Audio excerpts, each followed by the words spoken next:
hello. So in this video, basically, I'm gonna show you how I make some kind of beetroot salad. I like eating beetroot, so I do put the onions in it.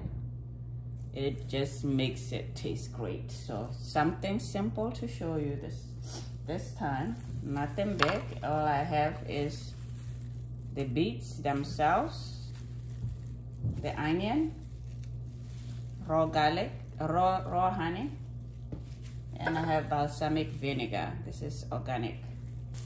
First, I start by cutting onion. I make sure that I have plastic gloves on because I don't want to have all the red all over my hands. So let's keep on moving. Okay, I just took out the water after boiling it for about 15 minutes. So took the water out already, and now I'm just gonna peel it.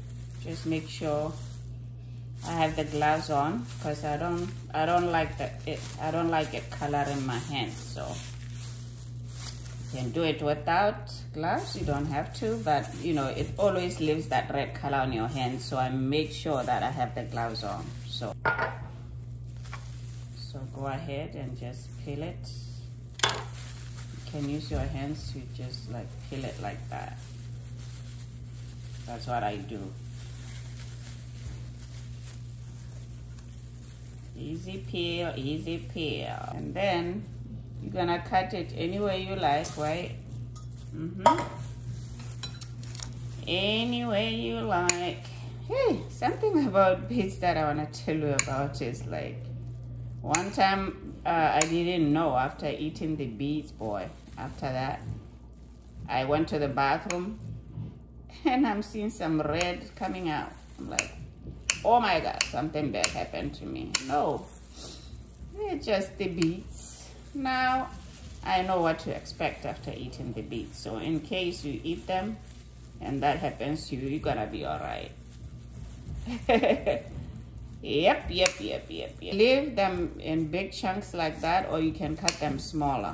It really doesn't matter how you wanna come out. So I already have the onions there, and I'm going to put more. So it's just that easy. I just want to show you as usual. Don't want you to miss out on anything I make, even if it's just a little thing. So I'm just gonna mix up everything. Mix it up, or you can whatever, but I just want it to mix good. So there goes the vinegar. This is balsamic vinegar. I'm going to put just a little bit. You can say about 2 tablespoons of that. And then for the honey, I'll try to put 1 tablespoon of honey. Or you can put sugar. Honey is excellent in this. So that's basically what I'm gonna do, and put it in the fridge, and you enjoy it. That's as